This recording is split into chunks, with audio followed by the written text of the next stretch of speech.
Welcome csc235 class to ex2-datestring, and we're going to continue on what we did with our ex1 dates, and we're going to work in CodePen.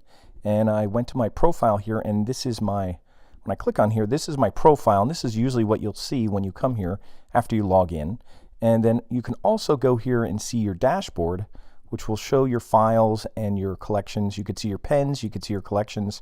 And what we're going to do is I'll go to my pens and I'll open up ex1 dates, and hopefully you added that. And hopefully you added that to your collection for your csc235 spring 2018, just so you could find it easier.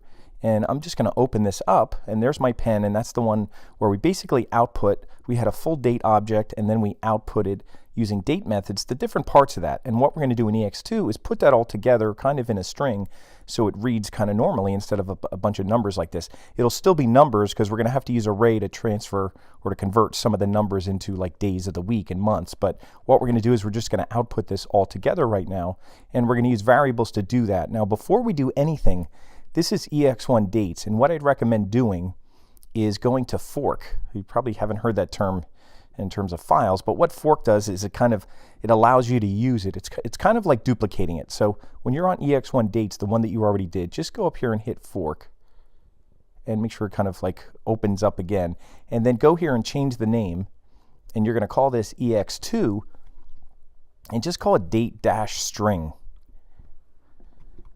We're going to just call it that, ex2-date-string, and you just hit enter, and then you could save it. Now, if you want to add it to a collection, and getting your way around the interface, it takes some getting used to. If you want to add this to a collection, you can actually go down here at the very bottom. I didn't see this before because it was kind of hidden down here, but you could go down here to collections, and if I go to 235, csc235 spring 2018, that's the one I'm using this semester, and I click on it, it actually added it to the collection.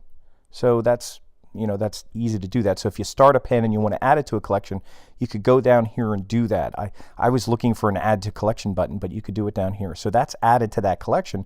And if you're not sure, just go back to your dashboard and then go to collections, and then there I see that. And if I go in there, I see these are my two pens that are inside there, and this is my new one, date string. Now right now it's really the copy of what I just did. So there's nothing new to this.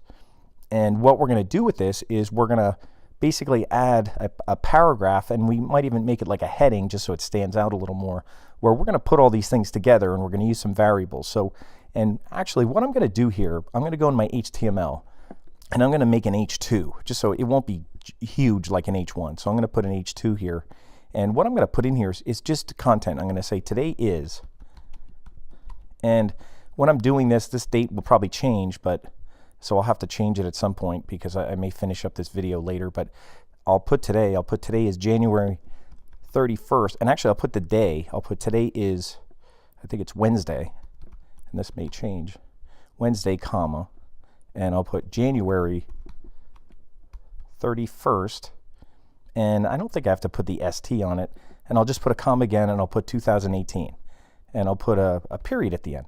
And that's kind of the goal of what we want. And I'm going to close off my H2 tag. And that's what we're going to put. Now this is just a sample. So this is just a sample what we're going to do, because if we had to change this, we'd have to change every word. What we want to do is we want to use this information that we already got based on the full date object. Based on this date object, we can always get the current date and the current day and the current month and all that kind of stuff. So we want to use it. This is just a string we wrote. So if we had to change this, we'd have to manually change it every time. So we're going to make it so that every time we come here, it'll show whatever today's day and date is and month and all that kind of stuff. So this is just a sample, just so we know what we're getting at. And what I'm going to do here is I'm just going to copy this H2, and I'm going to paste it, and I'm going to take this content out of it. I don't want any content. I want it empty because we're going to output information. So it'll show up right here, and we could compare it to the other one just to know if we're doing okay. And I'm also going to give it an ID because we're going to want to target that paragraph or that H2 heading to put in our string, and I'm just going to give it an ID like our other paragraphs. I'll put ID equals, and I'll just call it date string, and I'll put it all together so we don't have to worry about spaces or dashes or anything like that. I'll just call it date string right now. So it's H2 ID equals date string, and make sure you close that bracket there, and there's going to be nothing in this H2 right now because then we're going to output to that paragraph, just like we did here. These statements we used with JavaScript, the ones down here, basically output to a paragraph. Now we're going to output to this H2, and that's what we're going to do next. So what we're going to do first to put all that stuff together is we're going to create some variables here, because we don't want to put all of these d.getDate and parentheses and all this stuff kind of together in one statement or one string. It'll just be kind of confusing, and it'll just be kind of ripe for creating errors. So we're going to use variables. We're going to create variables. Now variables are used to hold data, but we're going to use variables just to kind of make something shorter to represent something longer, or to represent something more complicated with something similar. So we're going to just kind of create simple name variables so we can just kind of put them together to output something from this information here. So we're going to make variables of these kind of data objects that we have here, or these methods. So the values, I guess I should say, the values that we got here, we're going to have variables that represent these values, and then we're just going to put the variables together, and that'll be easier than putting all these things together. So we're going to do that next, and we're going to get started creating some variables. All right, we're going to make variables for these 4 elements here, these 4 date methods, or get date methods. The get date, get month, get day, get full year. What we'll do just to make things easier, well, first of all, I'm going to drag this up, cover up some of my HTML. We don't need to see that right now. Our HTML is all ready to go. I'm going to copy these 4 lines. I'm going to copy, and I'm going to hit return, and I'm just going to put 2 slashes. I'm going to put variables, because that's what we're going to have here, and that's a comment, and I'll hit return, and I'll paste. Now all that I'm going to do here is highlight this part and replace it. I'm going to put var, and var is the keyword for variable, and then I'll just put what the name's going to be, what the variable name's going to be, and it's going to be date, and it's going to look just like that. Var date equals d.getDate. Remember, these are the ones that basically take the information and put that inside of these paragraphs. Now these are the ones that are creating the variables. So I'm going to just replace all of this, and I'm even going to copy this here and put them in front. That way I'll already have the var there. Now they're not going to be var date, but I'll just paste them just to save a little time. And this one I'll call month. This one I'll call day. And this one I'll just call it year, even though it's full year. So, and notice they're showing up in blue. So if you use that twilight theme in CodePen, these will show up in blue, and those will indicate that they're variables. So these are my variables. Now I didn't do anything with them yet, but they're just going to help us write our string down here by putting these together instead of having to use these. So these kind of keywords, or these kind of variable names, date, month, day, and year, they're going to basically represent these things here. So we're going to use them now, just like we used D up here for date.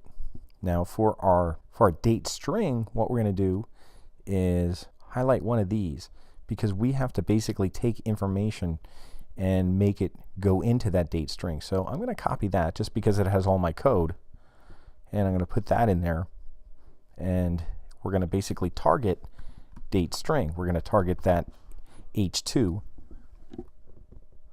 And instead of having this display and display this date full year, what I'm going to do is I'm going to put a variable name there, and I'm going to call it date string. Now I can use a variable name that's the same name as an ID name, so that's not a problem. Even though I have an ID called date string, I can use a variable called date string, because I'm going to call my date string that same variable. So it's variable name date string, and it's going to go in an ID. There's nothing wrong with doing it like that.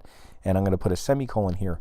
Now what's going to happen is I do not have a variable called date string yet, so I have to make one, but I'm just putting it here because I will. So I'll make another variable, and I'll say var date string equals, and what's going to go in here, and I'll put 2 quotes and a semicolon. What's going to go in here is basically the string that's going to display here. So again, I'm using a variable here instead of piecing all these things together after this long statement. I'm going to put the long statement here, and then I'll just display it this way here. And what I'll put in here, I'll just put today is. I'll just start it out, and you can see it's already displaying here, so it's working. Now I'm just not putting the full string in here so far. You can see, so it's working. So that variable that I have here, date string, is displaying in the or this variable date string is displaying it in the ID date string, and it's working. So since I made this today is displaying over here. Now what I want to do is do something called concatenating. And what concatenating will do is it'll combine strings. This is a string with the quotes, the green, that says today is, and we're going to combine it with variables. And since they're different, we have to kind of use something like a plus sign, because variables will not go inside a quote. So variables have to be outside of quotes. So I'm going to do something called today is, and I'm going to put a space because there's a space here. Now Wednesday is actually going to be our day. This one here is our day, so we're going to put day there first, because remember, this is day, or this is month, and then this is date. The first one that's going to be in here is going to be the day. So today is, I'm going to put a space there, and then I'm going to put a plus, and I'm going to say day, and then a plus again. Now you can see what it says, today is 3, because it's actually, where I'm looking at this, it's Wednesday, which is actually 3, so that's right. So that says day, and now, and notice that is not inside a string, it's outside of a string. So now if I want to continue the string, I actually want to have a comma, and the comma has to be inside the string. So I'm just going to put a double quotes and put a comma, and then I'm going to put a space, because there is a space here.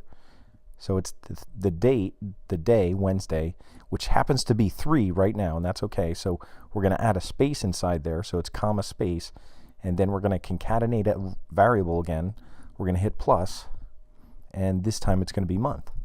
So I'm going to put my plus, and that means I'm going to add another string. So what's going to come next is going to be a space, so that's after the month, and then again I'm going to add something else, and then I'm going to add the date, because that's the 31st. And then the last thing I'll add is the year. And after the date, there's another comma space. So I'll make sure I put the comma space in there, and then I'll add the year, because that's what I called it over here. I didn't call it full year. The variable is year, so I'm going to put that in. And I'm going to add one more thing, is just the period. So that's going to be in between 2 quotes, and there's the period. So what I did, and that is actually what I want, even though the 3 and the 0 is going to have to get converted into Wednesday and January. Right now, the 3 and the 0 is exactly what I want, because 3 represents Wednesday, and 0, which is the first month, represents January. So everything's working here by concatenating. And just again, the variable that we created here is today is, with a space, and then it throws in the day, and then we throw in a comma space, and then we have the month, and then we have the space, and then we have the date, and then we have a comma space again, and then we have the year, and then we have a period, which is part of the string at the end.